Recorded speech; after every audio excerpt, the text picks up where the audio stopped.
Hey guys, what's going on? Zeta Bionic here, and welcome to How to Draw in the Pokemon Art Style. Now, about a year ago, I also made a video about this called How to Ken Sugimori Art Style, but to be honest, I wasn't as good as back then as I am now. It's been a year. I made a lot of progression in the, making of Pokemon. I'm even in the middle of making my own region. Check it out in the description below. And yeah, let's get this tutorial started. This is all going to be an 6-part, technically, compilation of, what to do and somewhat what not to do, although you aren't limited when making your own little Pokémon monster. You're free to do whatever you want with him. So let's start with part 1, the programs. So what you're first going to need is programs to do your art, of course. Personally, you can use any programs running from Photoshop to even Windows Paint if you want to, but personally, my two choice of programs, since they both, kind of work together unintentionally well, is Krita and Paint Tool Sai.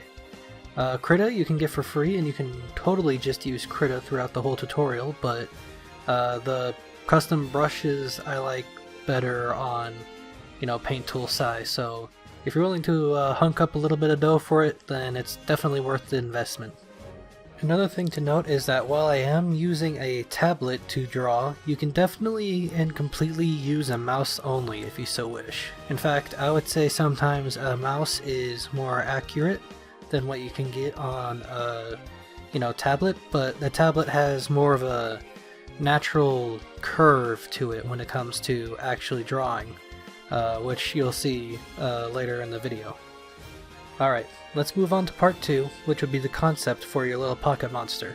Now, while you can choose anything and everything for a concept of a Pokemon, running from actual animals in real life to something you made up to something probably even inanimate, I personally chose to go for the European Polecat for this specific demo. Alright, now we move on with part 3, the rough sketch. Now, as you can see through the little speed painting that's going on here, it's just starting out as basic, shapes and blobs and sticks and a lot of chicken scratch. That's to be expected. To be honest, I encourage you to do this. Make random shapes and try forming it into your little own pocket monster. You'll never really know what you come up with. In this case, we end up with a perfect little duder, as you'll see in a minute. Oh, and I nearly forgot to mention that you should probably set your canvas to 3000 pixels by 3000 pixels. I'm not sure what it is in inches, but you can use a calculator or whatever to figure that out. This is so that way you can get maximum results with little effort.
Alright, so now that we're done with the rough sketching, we can go on to the clean sketching, which is essentially a cleaner version of your rough sketch.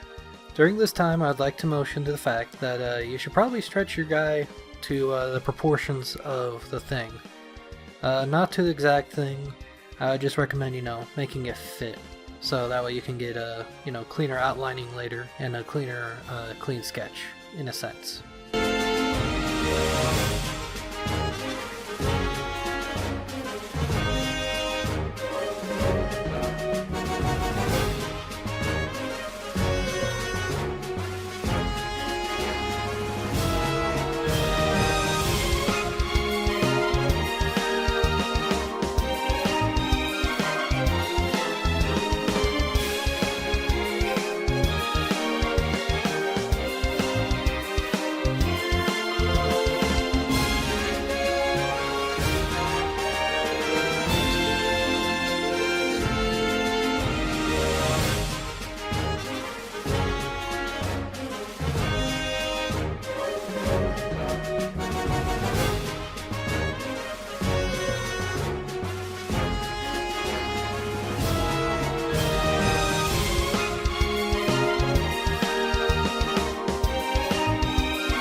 Alright, now that we're done with our quick clean sketch, we can now move on to part 5, brushes and outlining.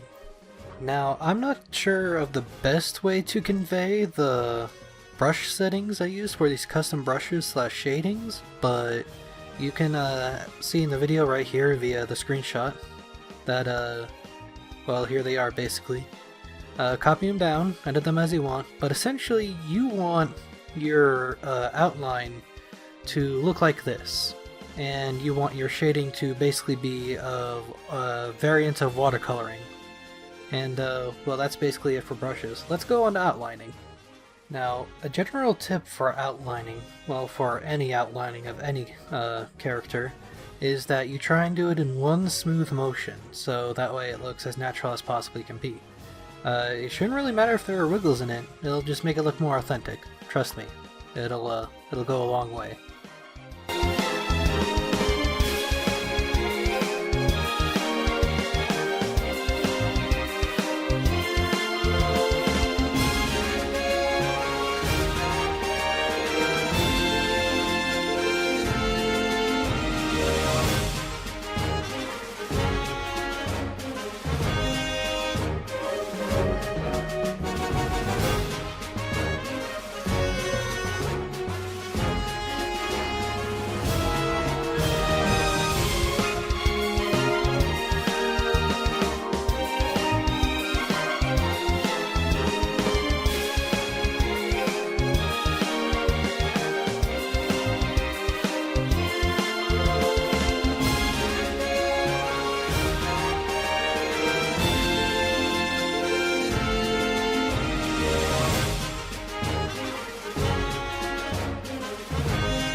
Alright, so now that we're done outlining, we go to the next and probably the most crucial part of any drawing of any character, the coloring, which is part 6 by the way.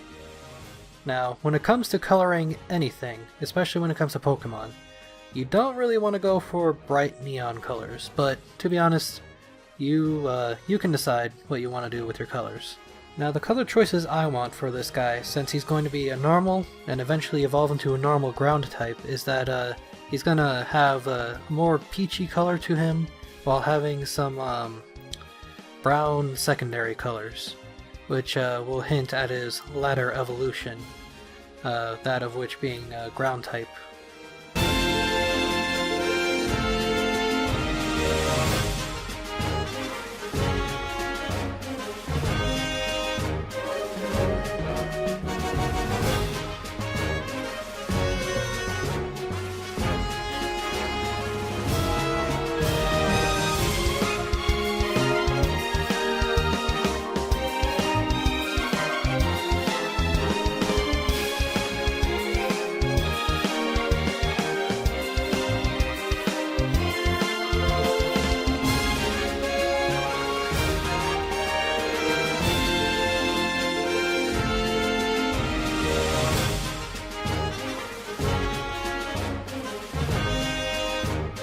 Alright, we have all of our base colors settled in, and honestly, it's all looking good. Now we go to part 7, the shading / lighting, and hoo boy, this is gonna be a tricky one.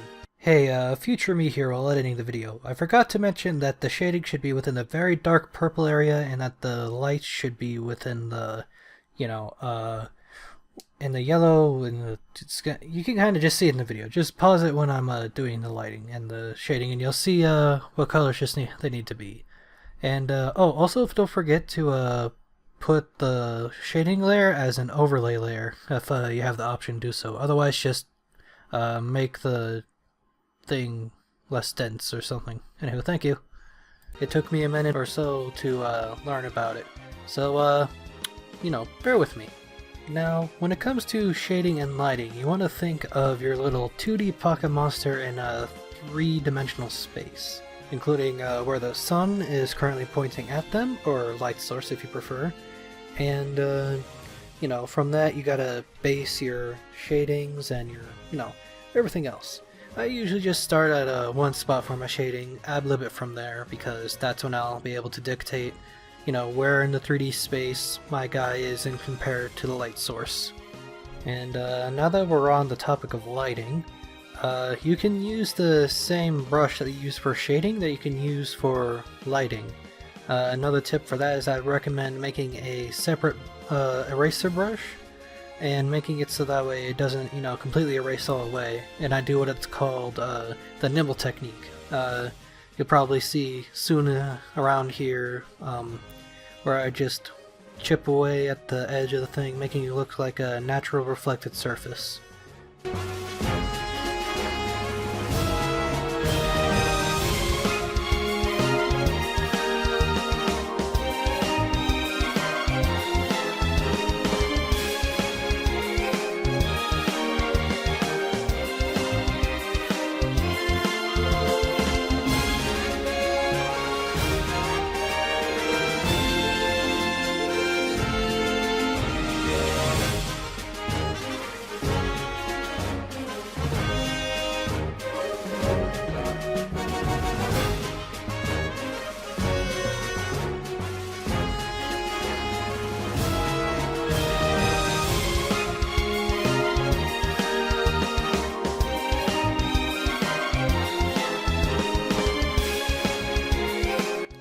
Now all you need to do is just a little touch up here and there, make sure everything's all Gucci, and bada bing bada boom, you got yourself a cute little pocket monster. Anywho guys, thank you for watching this tutorial. If you'd like to see more, you'll know what to do. And I'll hopefully see you on Saturday with the video. Stay gold.